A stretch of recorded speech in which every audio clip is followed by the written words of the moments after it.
Antonio, es un placer hablar contigo como fundador y como CEO, como máximo responsable de Making Science. Es una compañía que, vista desde una organización empresarial, es la envidia, ¿no?, de la economía de cualquier país, en el sentido de que es justamente lo que todos queremos promover, que es la economía del conocimiento, ¿no?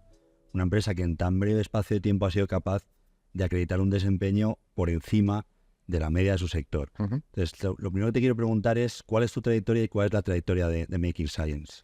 Pues bueno, yo trabajé en Google justo antes de comenzar en Making Science, hace 8 años, había trabajado 10 años, y los 10 años anteriores había trabajado en el mundo del software, de la tecnología, en Vodafone y en otra empresa que fundé de software, ¿no? Y bueno, llevaba 20 años en el mundo más de los medios digitales, Google, la tecnología, y en el mundo de la tecnología más básica, ¿no?, el software y las telecomunicaciones.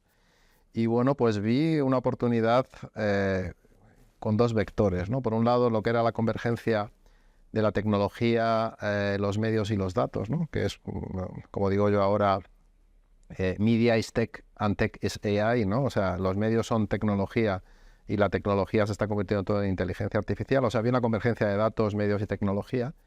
Y por otro lado, o sea, había una oportunidad de aprovechar eso, ¿no? Porque teníamos por un lado las compañías más de medios y por otro lado las compañías más tecnológicas, ¿no? Y a veces era como el agua y el aceite, no se mezclaba muy bien. Y por otro lado, veía una oportunidad también de crecer rápidamente muy cerca de los grandes grupos tecnológicos, ¿no? De las Big Tech.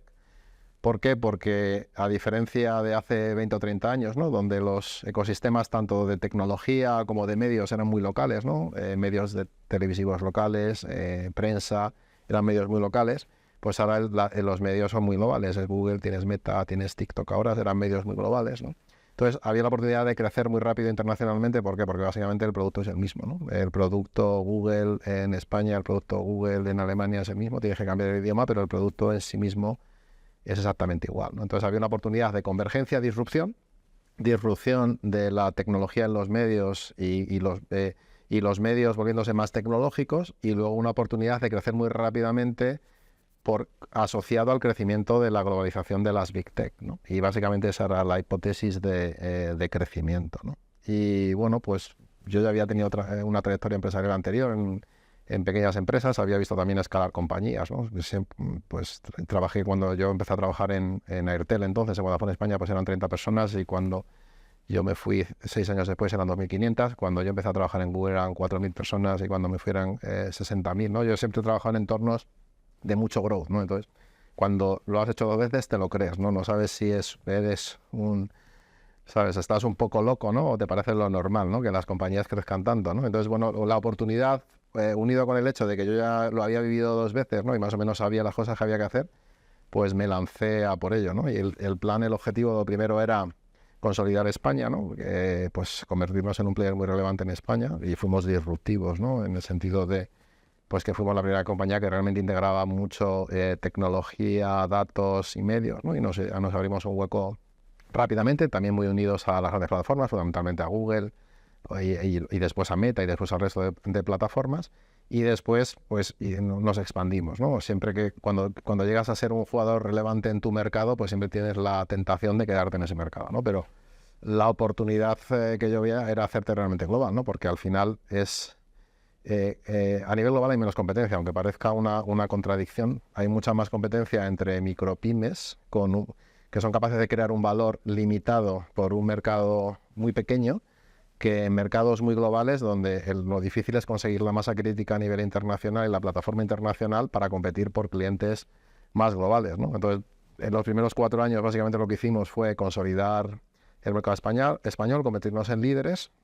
Y luego salimos a bolsa, y el salir a bolsa fue un medio para internacionalizarnos. ¿Por qué? Pues porque una compañía pública es mucho más transparente, te permite expandirte de una manera más sencilla, da más transparencia a las compañías que hemos integrado. Y bueno, pues después, pues en los 4 años siguientes del 2020, salimos a BM Growth en febrero de 2020 a bolsa. Pues lo que hicimos fue expandirnos fundamentalmente vía inorgánica, adquiriendo compañías pequeñitas, o sea, equivalentes a lo que éramos nosotros en 2016, o incluso más pequeñas, y acelerándolas. Cuando compras algo que es muy parecido y es más pequeño, de alguna manera lo que tienes que hacer ya lo has vivido tú, ¿no? O sea, el proceso de crecer de 40, 50, 80, 100 personas es el mismo proceso que habíamos vivido nosotros en España. Entonces también teníamos una curva de experiencia que nos permitía crecer, ¿no? Y bueno, pues 4 años después, pues la mitad de nuestro negocio ya es internacional, ¿no? Dame alguna cifra, es decir, que era Making Science en el 16 cuando tú lo pones en marcha y qué soy. Sí, nosotros Making Science al final también se hicieron integraciones de compañías en España. Al final del año 2016 éramos como 80 personas y ahora somos 1.200 personas, ¿no? O sea, en 8 años pues nos hemos multiplicado por 14 veces, ¿no? El número de personas, ¿no? Y bueno, la facturación del año 2016 fueron 6 millones de euros. Hemos cerrado el 2023 con 236 millones de euros de crecimiento y bueno, creciendo con rentabilidad, ¿no? Con mucha inversión.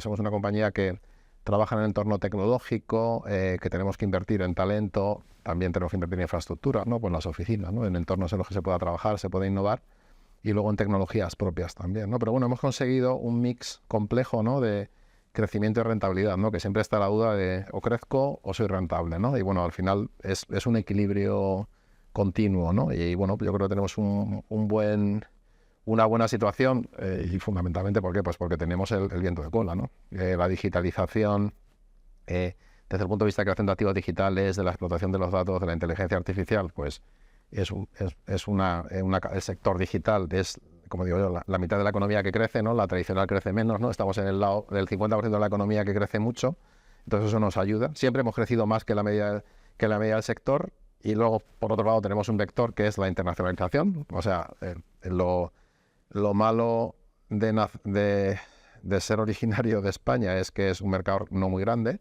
Lo bueno es que cuando ya consigues una masa crítica tienes un mercado potencial enorme, ¿no? Porque España, que al final es el 1%, 1,5% del PIB global, ¿no? Pues tienes el 99% por conquistar, ¿no? Entonces, una vez que consigues el escape velocity, ¿no? Sales de la gravedad y de la atmósfera, pues ya tienes un espacio para crecer muy fuerte, ¿no? Y bueno, en la fase 2 hicimos eso, pasamos de un país a 15 países con presencia propia, 22 oficinas y bueno, en presencia en 25 países mediante joint ventures, y ahora estamos en la fase 3, ¿no? Que es pues convertirnos en un player más global, ¿no? Ahora somos un player europeo, tenemos ya presencia en Estados Unidos, somos reseller de Google en Estados Unidos, en México, en Colombia, y ahora lo que tenemos que hacer es consolidar nuestra presencia en Europa, en América y expandirnos a Asia, ¿no? Y eso nos dará, como digo yo, es más, aunque parezca contradictorio, hay menos competencia. Siempre se habla de las Big Six y de las Big Four, ¿no? O sea, cuando eres una Big Four, dice, bueno, hay que buscar un editor y buscas entre 4, 5, 6, ¿no? Cuando estás buscando un proveedor local, puedes estar buscando 20 proveedores, ¿no? Y es muy competitivo y con menos margen, ¿no? Y eso es un poco a lo que queremos ir, ¿no? España es un mercado que es muy pequeño, pero como es una economía muy abierta, ¿no? En términos de importación, exportación, niveles de bienes y servicios, más del 60% del PIB, al final también te prepara muy bien para competir fuera, ¿no? Aunque efectivamente tienes la necesidad de hacerlo para crecer, pero hablas de vientos de cola, ¿no? Que favorecen a un sector y a una actividad como es la de Making Science, que efectivamente tiene un crecimiento mucho más importante que la economía tradicional, ¿no? Como lo has llamado. Pero también es verdad que tenéis un rendimiento, acreditáis un rendimiento año tras año que es mejor que la media de vuestro sector. Por lo tanto, intrínsecamente, ¿no? Comparado con vuestro sector también, tenéis un desempeño excelente, ¿no? Entonces, ahí, y permite la cita Porter, ¿no? El conocido profesor de estrategia a la empresa y tal, siempre habla de eficacia operacional, que básicamente es hacer las cosas mejor que los demás, y también habla de la estrategia y la verdadera importancia de la estrategia para precisamente promover, ¿no? Construir esa ventaja competitiva, ese mejor rendimiento que tu sector, y mantenerlo, ¿no? Y cuando habla de estrategia habla de o bien hacer cosas diferentes a los demás o bien hacer las mismas de otra manera, ¿no? ¿Cuál es vuestra actividad? Es decir, ¿y qué hacéis diferente a los demás en vuestro sector que permite firmar esas páginas tan brillantes en estos 8 años? Bueno, yo distinguiría dos tipos de competidores, ¿no? Los competidores más tradicionales, que en un entorno de disrupción tecnológica, ¿no? Pues siempre al final, cuando eres un incumbent, eres una compañía grande, tanto en el mundo de los medios, la publicidad o en el mundo de la tecnología, pues siempre te mueve más lento, ¿no? Entonces nosotros, al ser disruptores, porque somos nativos digitales, nativos de la nube, somos disruptores, entonces somos disruptivos con el mundo de la publicidad, somos disruptivos con el mundo de la tecnología, entonces nos permite hacer las mismas cosas que se hacían tradicionalmente de una manera mucho más eficiente con la tecnología y adoptar y al final dar propuestas a los clientes más rápido. O sea, más rápidos hacemos las cosas con la competencia, ¿no? Y con nuestros competidores, con empresas similares a nosotros, que hay muchas, ¿no? Que al final se quedan en su mercado o no consiguen masa crítica o se integran en grupos más grandes, ¿no?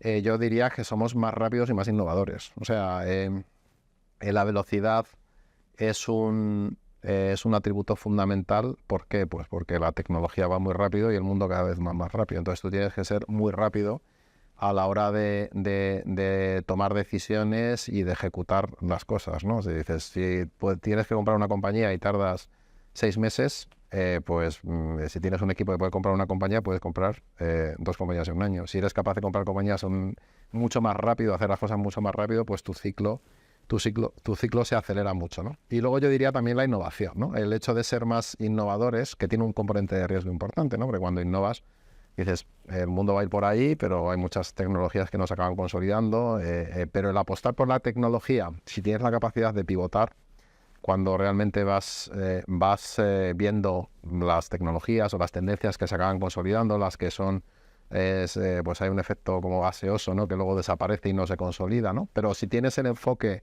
en tecnología y en innovación, al final vas construyendo una base, ¿no? Una base sobre la que vas pivotando y construyes dentro de la compañía un magma, le llamaría yo, o una forma de ser, ¿no? Una identity de innovación que te hace que seas más rápido, ¿no? Nosotros pues hacemos mucha innovación, desarrollamos mucho producto propio. El producto propio, pues lo que hacíamos hace 4 años a lo que hacemos ahora, pues tiene cosas muy parecidas y cosas muy diferentes. Entonces, si somos capaces de ir muy rápido y somos capaces de apostar mucho por la innovación, tienes una ventaja competitiva con los que son iguales que tú, ¿no?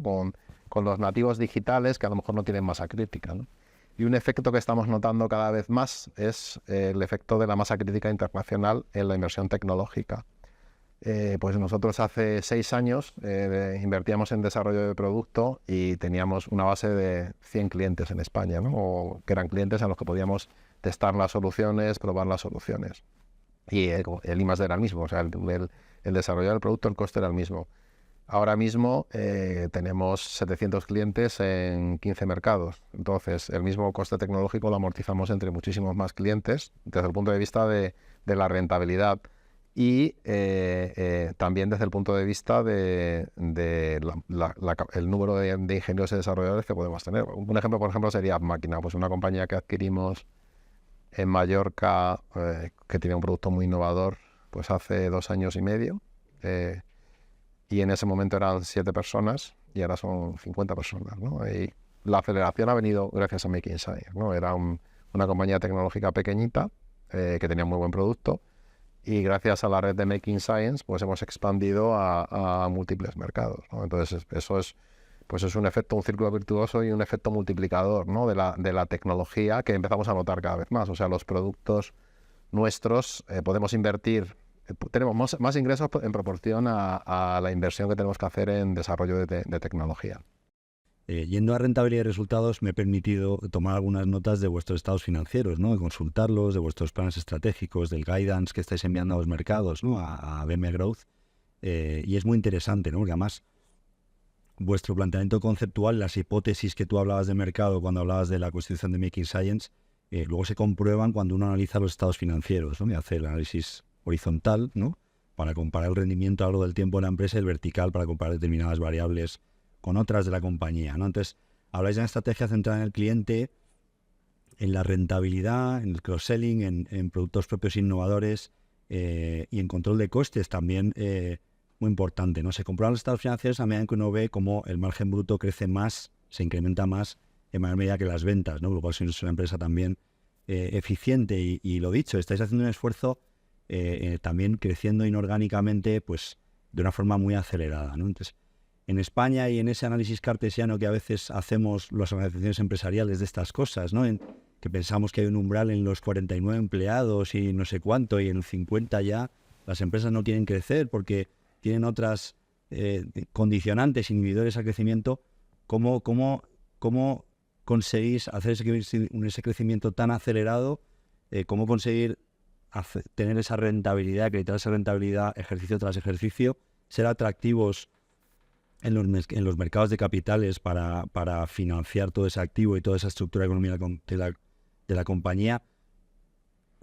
¿Cómo estáis haciendo eso? Hay muchas empresas que no son capaces de crecer así de rápido y vosotros parece que lo hacéis con un proceso natural, lo que decías antes de tu trayectoria, ¿no?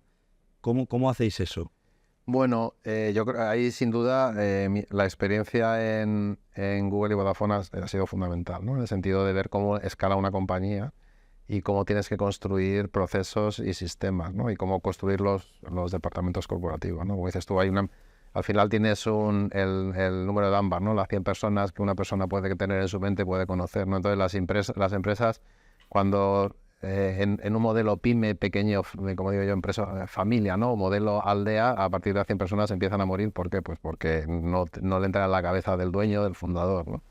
Entonces tienes que montar infraestructuras, tienes que montar jerarquías, tienes que montar sistemas, tienes que montar departamentos, ¿no? Y bueno, nosotros tienes un coste, porque realmente nosotros lo que hicimos fundamentalmente fue, a medida que la compañía crecía, pues fuimos montando las estructuras más corporativas. Pues al principio, pues el departamento de marketing, que muchas compañías pequeñas no pueden tener, y nosotros tenemos un gran departamento de marketing con más de 15 personas a nivel global, y eso lo puedes tener porque tienes masa crítica, ¿no? Pues el departamento de New Business, un departamento financiero con mayor capacidad de automatización, inversión en sistemas, en el ERP, en el CRM, que puedas crecer.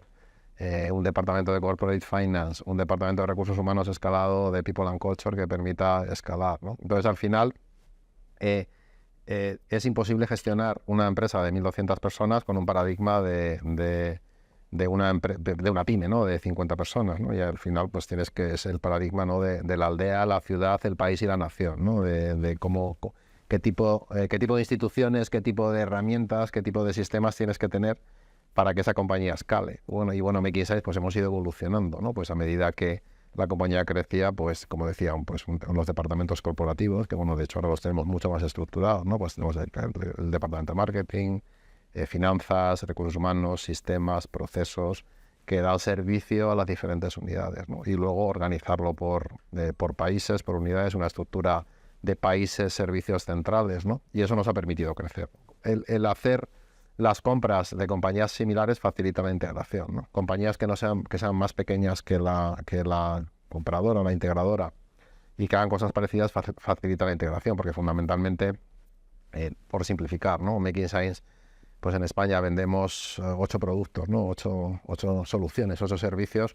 Comprábamos compañías en Francia o en Italia que ofrecieran 1 o 2 de los mismos similares productos. Entonces, acelerábamos y mejorábamos su producto y luego le añadíamos varios de nuestros productos, ¿no? Y luego le añadíamos todo el corporativo que ellos no tenían. Pues no tenían marketing, no tenían relaciones globales con los partners, no tenían políticas de recursos humanos o sistemas, un ERP o un CRM, pues eso se lo damos y les aceleramos, ¿no? Pero bueno, la estrategia era escalar en un segmento similar, ¿no?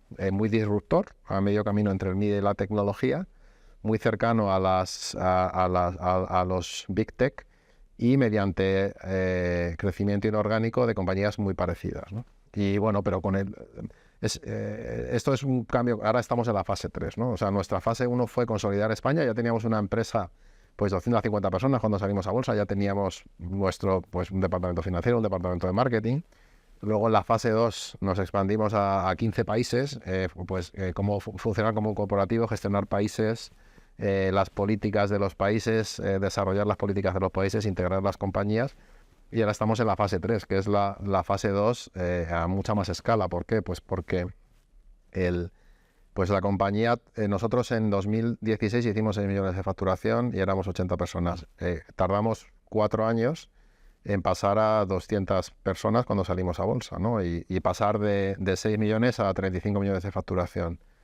Ahora nosotros eso lo hacemos en un año. O sea, comprimimos el tiempo. O sea, realmente el crecimiento, cuando te haces más grande, lo que tardas 4 años, lo haces en un año. Entonces es una bola, ¿no? Entonces tienes que tener los sistemas que sean capaces de... Nosotros en este primer trimestre del 24 vamos a hacer lo mismo que hicimos en 2020, yo creo, en un trimestre.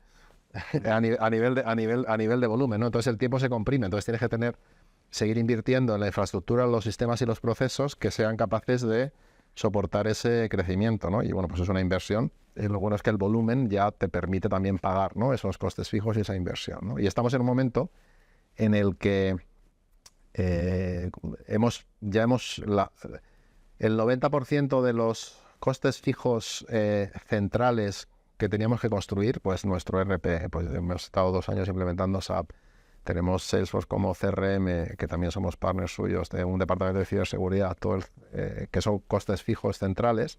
El crecimiento incremental ahora por ventas, por euro más vendido o por nueva persona es 100% incremental.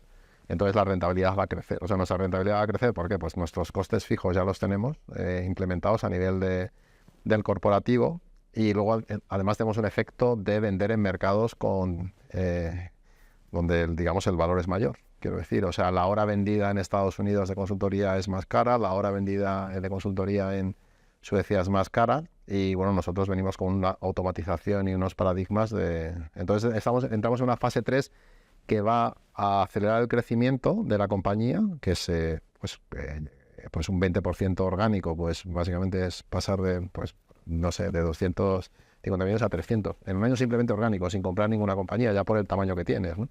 Y como tienes la inercia por detrás, y es crecimiento más rentabilidad, ¿no? Y estamos ahora en esa fase cambiando a pues una fase más estable, ¿no? del supercrecimiento que hemos... O sea, es un crecimiento muy grande, pero ya es orgánico, que es más sencillo. Es más sencillo crecer orgánicamente que crecer inorgánicamente, porque al final ya tienes tu proceso montado, tus sistemas montados, y es hacer lo mismo, ¿no? Ya una vez que tienes integradas las compañías, ¿no? Yo siempre cuento un poco que Making Science al final éramos una compañía que tenía, siempre pongo el ejemplo de los pisos, ¿no? Pues teníamos varios pisos en España, hemos comprado muchas propiedades por todo el mundo, que prácticamente ya las tenemos pagadas, ¿no? En los próximos 2 años, y ahora básicamente se trata de crecer incrementalmente, ¿no? Pero el crecer en un país o en 2 países a partir de 15 no es lo mismo que crecer de 1 a 15, ¿no? O sea, creces un 5 o un 10% sobre un tamaño mucho más grande, ¿no? Una muy buena explicación del apalancamiento operativo y de las economías de escala. Exactamente, exacto. Y yo diría que os habéis quedado con la calle buena del Monopoly, ¿no? Es decir, ya tenéis todas las fichas ahí puestas, y evidentemente pues eso señala unas muy buenas perspectivas, ¿no? En términos de crecimiento hay un hito, y lo has citado antes, que es vuestra salida a bolsa hace 4 años.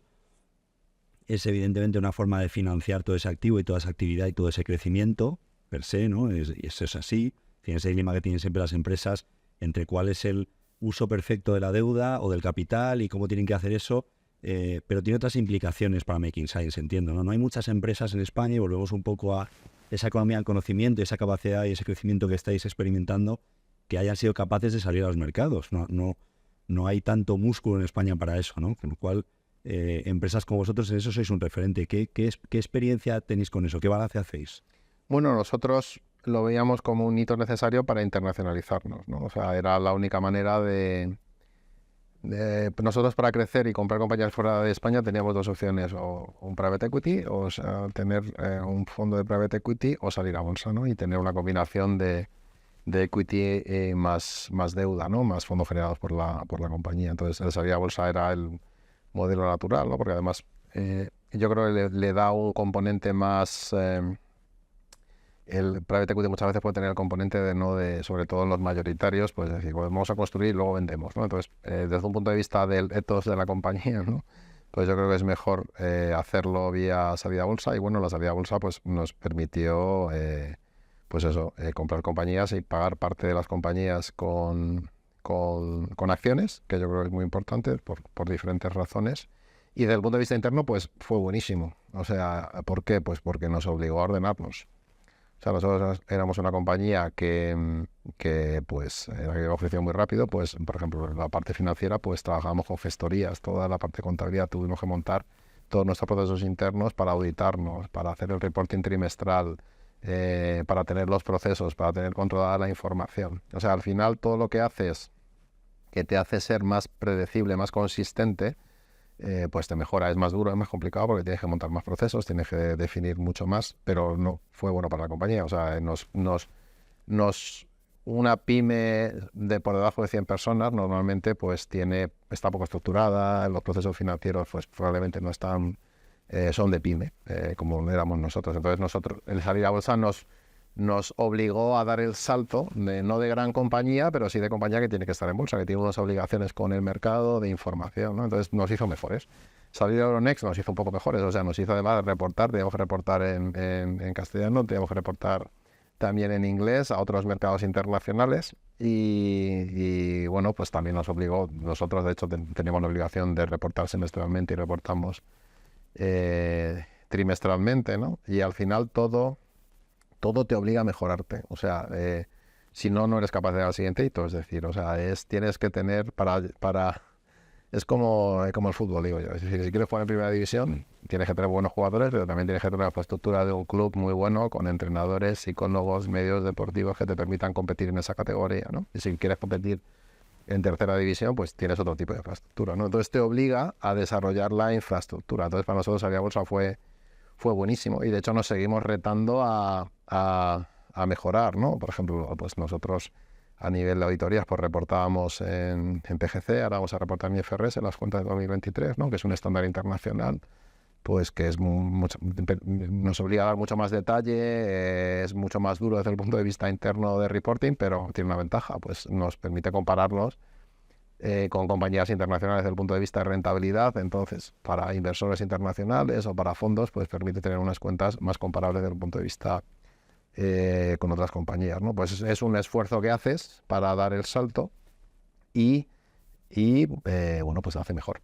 Te permite competir en otras ligas, ¿no? Pero es imposible, porque si no, mueres. O sea, mueres porque para tener cierto tamaño y hacer ciertas cosas necesitas cierta tecnología, ciertos procesos, ciertas metodologías, ¿no? Y bueno, pues estamos siempre pues corriendo, ¿no?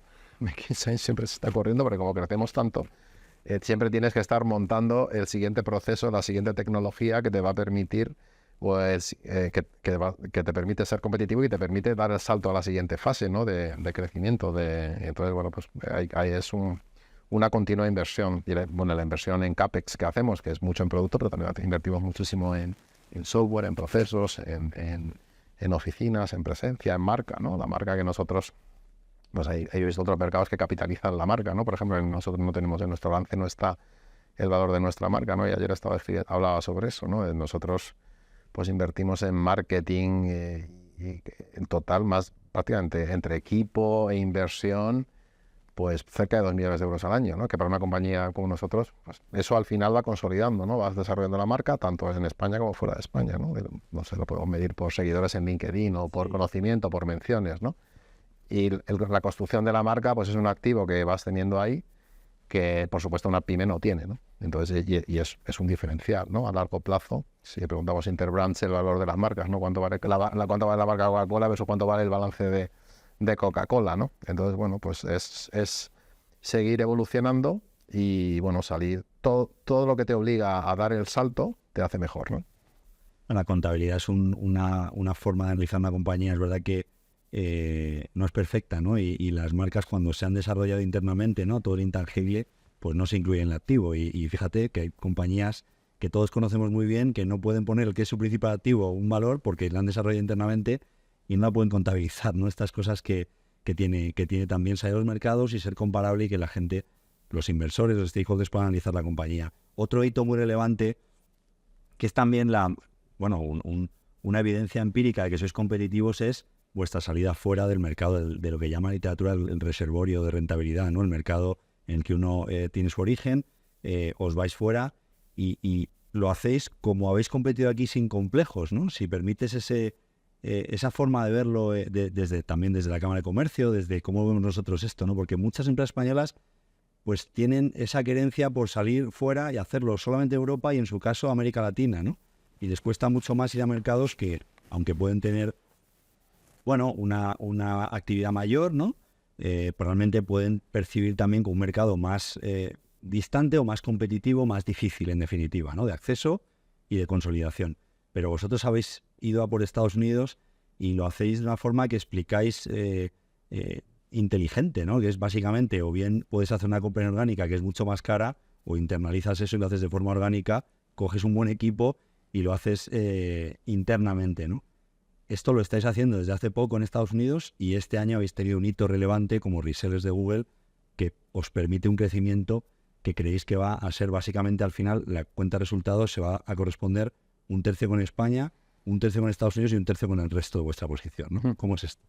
Bueno, lo del tema de no tener complejos, yo siempre he trabajado en empresas internacionales, yo estuve trabajando en Google en Canadá 2 años también, ¿no? Entonces, cuando has trabajado en un entorno multinacional, pues te parece lo normal, ¿no? A mí, por lo menos, el crecer fuera de España, ¿no? Y bueno, la razón por la que tienes que ir a Estados Unidos es porque es el mercado más grande, ¿no? Bueno, de hecho hay muchas empresas españolas que quieren crecer en Estados Unidos y lo están haciendo muy bien. Al final es el 50% en el mundo del software. Nuestros competidores tienen el 50% y lo que tienes que ver es cómo entras, ¿no? Nosotros hicimos, antes de intentar el salto a Estados Unidos, nos convertimos relevantes en Europa, también de cara a relaciones con los partners, con Google, con Meta, ¿no? O sea, primero fuimos muy relevantes en España y líderes, luego nos convertimos relevantes en Europa y eso ya te da unas credenciales que te permiten intentar entrar en Estados Unidos de una manera más fuerte, ¿no? Y bueno, luego pues al final con las credenciales que tenías de Europa, el track record, el histórico, nuestra innovación tecnológica, pues decidimos entrar en el mercado y el mercado es muy grande. O sea, nuestra entrada en Estados Unidos es muy de nicho dentro de nuestro nicho. O sea, en Estados Unidos queremos crecer con uno de los 10 productos que vendemos en España, ¿no? Que es la parte inicial. ¿Por qué? Pues porque como el mercado es 10 veces más grande o 15 veces más grande que España, con uno de nuestros productos nos convertimos en igual de relevantes que en España desde el punto de vista de volumen, quiero decir. O sea, como el mercado es 10 veces más grande, entonces a poco que crezcamos, bueno, en las slides de la presentación de inversores, ¿no? Pues hay competidores nuestros que tienen 60, 70, 80% de sus ingresos en Estados Unidos, ¿no? Bueno, es un reto, pero bueno, venimos con unas credenciales detrás y con un histórico y un equipo, y bueno, el mercado da para mucho, ¿no? Es el área de crecimiento más, pues a 3, 4 años donde deberíamos crecer mucho más.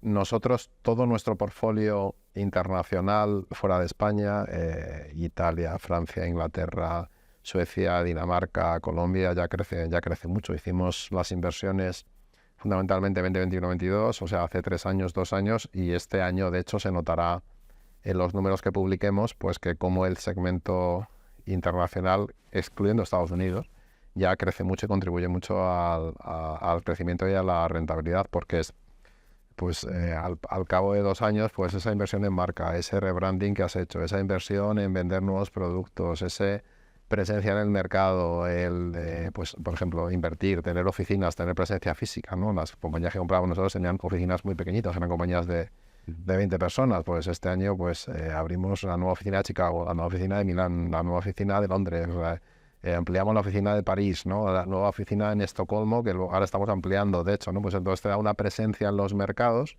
que hace que te conviertas relevante, ¿no? Y las compañías en estos mercados somos una red al final. España es el país donde tenemos más recursos.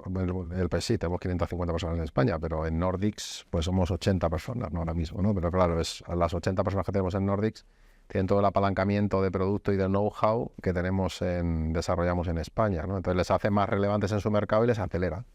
De hecho, lo estamos viendo ahora mismo. Hay un proceso que en el primer año, de hecho, antes desglosábamos costes de internacionalización, ¿no? Lo detallábamos de lo que era la inversión pues en marketing, en rebranding, en recursos para enviar allí para formar, y ahora realmente pues estos mercados internacionales están creciendo en margen bruto más que España, de hecho, ahora mismo, y llegar a una fase en estos mercados en 2 o 3 años que contribuirán mucho más al EBITDA, ¿no? Y el objetivo es que Estados Unidos pues en 2 años se convierta en el principal vector de crecimiento, ¿no? España seguirá creciendo porque crece la digitalización, el rest of the world, como lo llamo yo, y luego Estados Unidos será el tercer vector, ¿no? Y bueno, yo creo que al final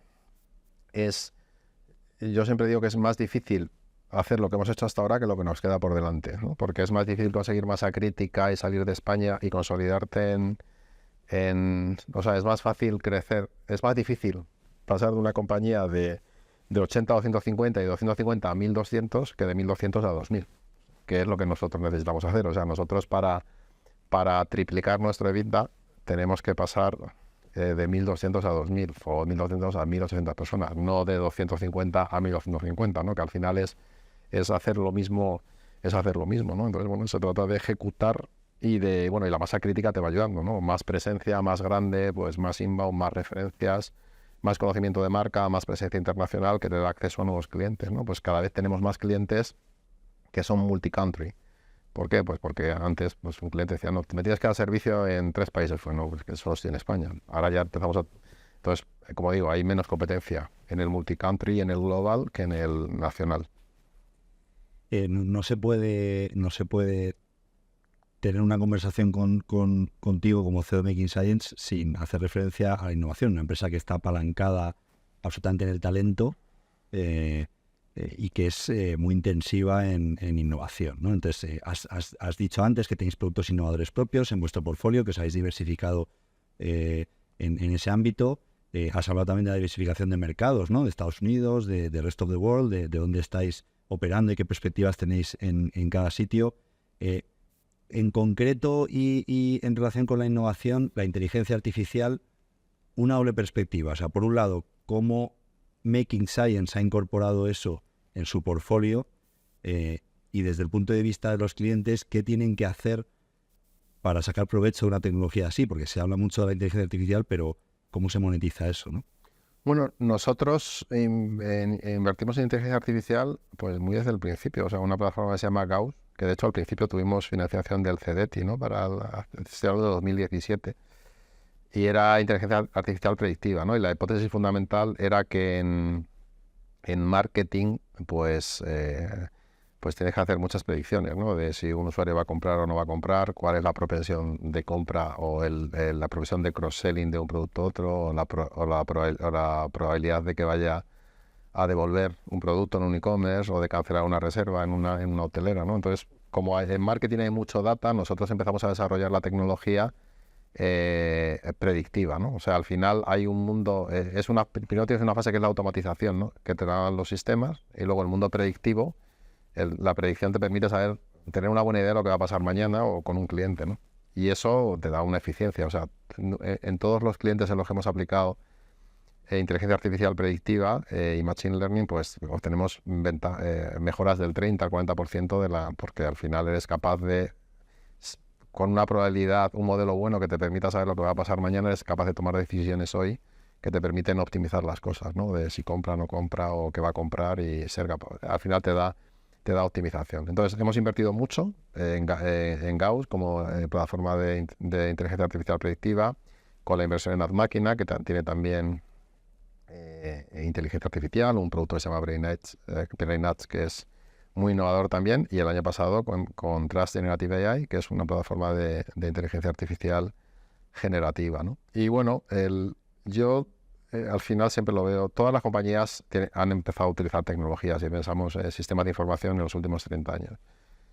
Todas las compañías están empezando a utilizar la nube y todas las compañías tienen que utilizar la inteligencia artificial porque al final te da eficiencia y te permite hacer cosas más rápido y mejores que anteriormente, ¿no? Es como en automóvil versus el carruaje, ¿no?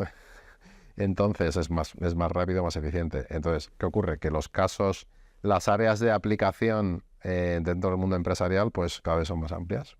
Con la inteligencia artificial generativa, con Gemini o con ChatGPT o con OpenAI, pues permite crear, ¿no? Y muchas cosas que antes eran inviables hacerlas de una manera automatizada, pues las puedes hacer, pues crear miles de textos, ¿no? Descripciones de productos. Nosotros, por ejemplo, las descripciones de productos de los fichas de comercio electrónico, de una web de comercio electrónico, pues ya las hacemos y estamos haciéndolas, por ejemplo, para Ventis y para otros clientes con nuestra plataforma generativa, ¿no? Pero es, por ejemplo, un email masivo, ¿no? Imaginemos cuando hacías un mailing, un ensobrado para enviar con marketing directo hace 20 años, imagínate ensobrar 1 millón de cartas y que fueran a correos y que el cartero las entregue a las casas, el nivel de eficiencia que tienes, el hacer mails masivos es una cosa que para nosotros nos parece algo normal, es decir, porque pones el texto o varios textos, pones el correo, a quién lo envías, pones el asunto y nos parece normal enviar miles de correos, pero cuando enviabas millones de sobres era raro, ¿no? Pues que ahora, en 2 o 3 años, la creación de los contenidos del correo electrónico sea automática y de calidad, pues ocurrirá. Igual que la creación de contenidos, ¿no? Entonces, o sea, es un imperativo la adopción de tecnología, ¿no? Porque, bueno, yo aquí, bueno, hay dos libros muy famosos, ¿no? La de Innovators Dilemma de Clayton Christensen y Only Paranoid Survive, ¿no? De Andy Grove, el fundador de Intel, ¿no? Que, bueno, Clayton Christensen dice que tienes que ser disruptivo de ti mismo, ¿no? Porque si no habrá un tercero que será disruptor tuyo, ¿no? Y Andy Grove decía que solo los paranoicos sobreviven, ¿no? Porque siempre están viendo amenazas desde el punto de vista de productos y competidores, ¿no? Y bueno, desde el punto de vista interno de Making Science, pues somos disruptores de nosotros mismos y somos algo paranoicos, ¿no? De dónde podemos ver las amenazas, porque igual que nosotros fuimos disruptores en nuestra categoría hace 8 años, pues puede haber nuevos jugadores que sean disruptores de nuestro modelo de negocio. Entonces no hay otro camino que adoptar la inteligencia artificial internamente, que ya lo hacemos y tenemos un programa de adopción de automatización, inteligencia artificial predictiva y generativa, y también para nuestros clientes. Y desde un punto de vista de nuestros productos de Gauss, AdMáquina, detrás de Generative AI es una ventaja competitiva. ¿Por qué? Pues porque en el mundo del marketing y la automatización pues se crea mucho contenido, tanto a nivel de anuncios, o a nivel de correos, o a nivel de texto, o a nivel de copy, y hay muchos procesos que es un mundo muy tiempo real desde el punto de vista de cómo se crea una campaña en Google y cómo te aparecen los anuncios, o en YouTube, o en TikTok, o en Meta. Hay un proceso de automatización y de integración de texto, imágenes, y entonces las compañías que tienen la tecnología y son capaces de integrarla y mostrársela a los clientes, pues tienen una ventaja, ¿no? Entonces, bueno, nosotros hemos invertido mucho, tenemos una ventaja, tenemos pues muchísimos ingenieros in-house y tenemos también mucho histórico, ¿no? Cuando desarrollas tecnología, hay un proceso de creación de know-how y de acumulación de conocimiento que lleva tiempo. Y eso está embebido en la propiedad intelectual de la compañía, ¿no? No es lo mismo, como digo yo, no es lo mismo poner a 100 ingenieros durante un año a hacer un producto y lanzarlo al mercado que tener 10 ingenieros durante 10 años. ¿Por qué? Porque en esos 10 años incorporas toda la prueba y error del mercado, ¿no? Y todo ese know-how dentro de su producto, ¿no? Entonces nosotros ahí tenemos una ventaja de mucho tiempo y mucho know-how incorporado en nuestros productos, ¿no? Que no consigues decir, pues voy a invertir 200 millones en un año. ¿Por qué? Pues que el tiempo es un recurso también, ¿no? Y cuando hablas de propiedad intelectual, el tiempo compone dentro del valor del producto, ¿no? Entonces ahí tenemos mucha inversión, una ventaja, y bueno, no la aplicamos, pero bueno, hay que ser siempre paranoico y ser disruptor de ti mismo, ¿no? De cómo puedes realmente aplicar la nueva tecnología a cosas que tú haces, ¿no? Y bueno, pues ahí estamos a toda velocidad.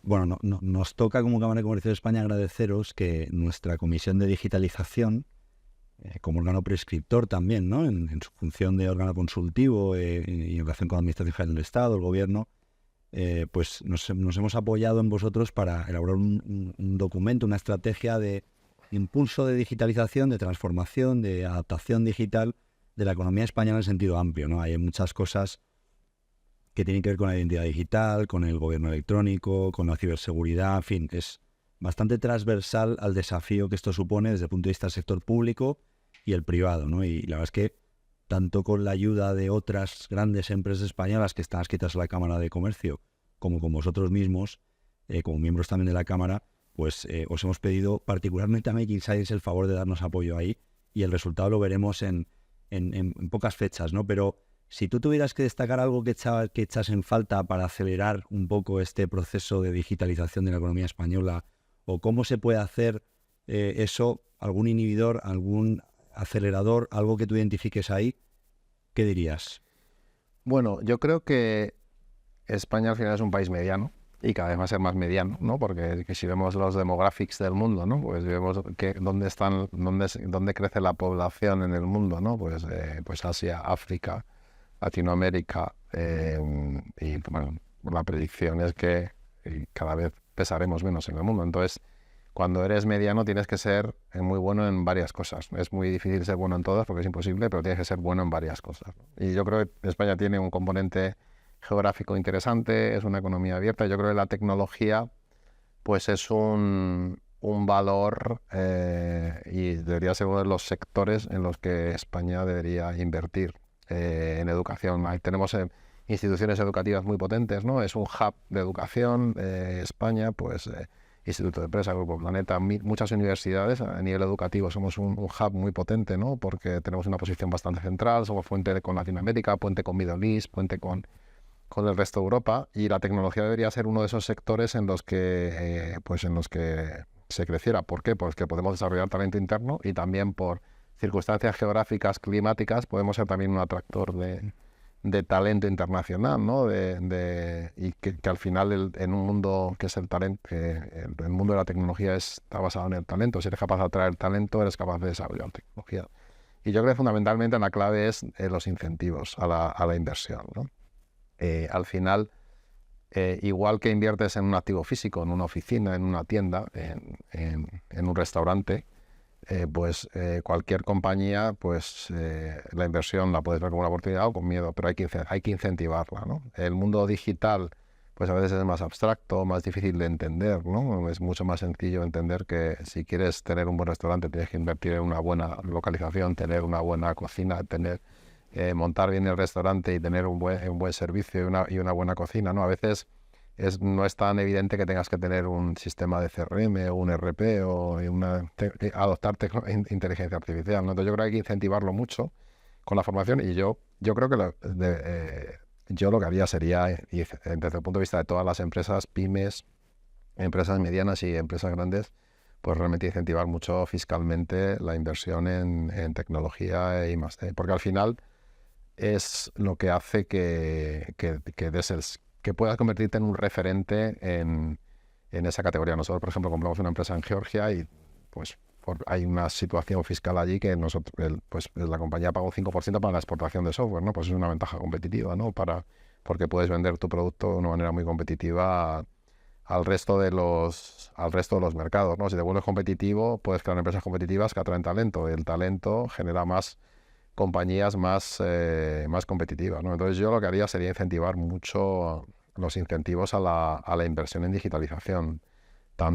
¿Por qué? Pues porque si no las empresas se quedan fuera del mercado. O sea, estamos viendo cómo en todos los sectores cada vez hay jugadores globales que se apalancan en la tecnología. El mundo de la banca, los neobanks, ¿no? Que los Revolut, las compañías que son capaces de crecer globalmente basadas en tecnología. Entonces, y las grandes compañías están invirtiendo en tecnología, ¿no? Pero si quieres ser un país competitivo, tienes que tener talento y tienes que desarrollar masa crítica. Entonces daría muchas exenciones fiscales a la inversión en tecnología, tanto en CAPEX como en formación de talento, porque eso al final lo que va a hacer es que las compañías se transformen y creas una economía del conocimiento. Realmente, y como comentaba antes con el software, ¿no? El conocimiento es algo que es acumulativo, ¿no? Es que igual que formar a un universitario, tardas 18 o 20 años en formarle, o sea, necesitas 10 o 15 años realmente para transformar el mundo del conocimiento, ¿no? Es decir, montar una fábrica puede ser sencillo, es decir, monto una fábrica de semiconductores, invierto 3.000 millones y monto una fábrica de semiconductores y monto líneas de producción, tecnología extranjera, lo montas y tienes una fábrica y exportas, está fenomenal. Montar una compañía basada en conocimiento de 3.000 o 5.000 personas necesita tiempo. Y ese magma de know-how pues se va consolidando y de hecho va generando masa crítica posterior, ¿no? Entonces hay que incentivar, y en 10 años, lo hemos visto también en los países bálticos, ¿no? ¿Qué está pasando con Estonia, con Letonia y con Lituania, ¿no? Pues al final fueron países mucho más pequeños, ¿no? Pero que se han enfocado mucho en la tecnología y en la exportación, y pues ahora tienen un PIB per cápita por encima de España, por ejemplo, ¿no? Cuando hace 20 años pues tenían una décima parte del PIB de España, ¿no? ¿Por qué? Pues porque así se ha incentivado a nivel país pues la generación de ese activo, ¿no? Ha sido un placer, José Antonio. Muy interesante la proyección que tiene MXAIS por delante y la trayectoria que tiene en estos 8 años, que es estelar. Espero que podamos seguir hablando, porque hay muchas más cosas que hablar. Por supuesto, muchísimas gracias, Andrés, y bueno, muchísimas gracias a la Cámara por el apoyo que da a todas las empresas españolas y a MakeInsights, y por darnos también la oportunidad de trabajar en el documento de la Comisión de Digitalización. Muchas gracias.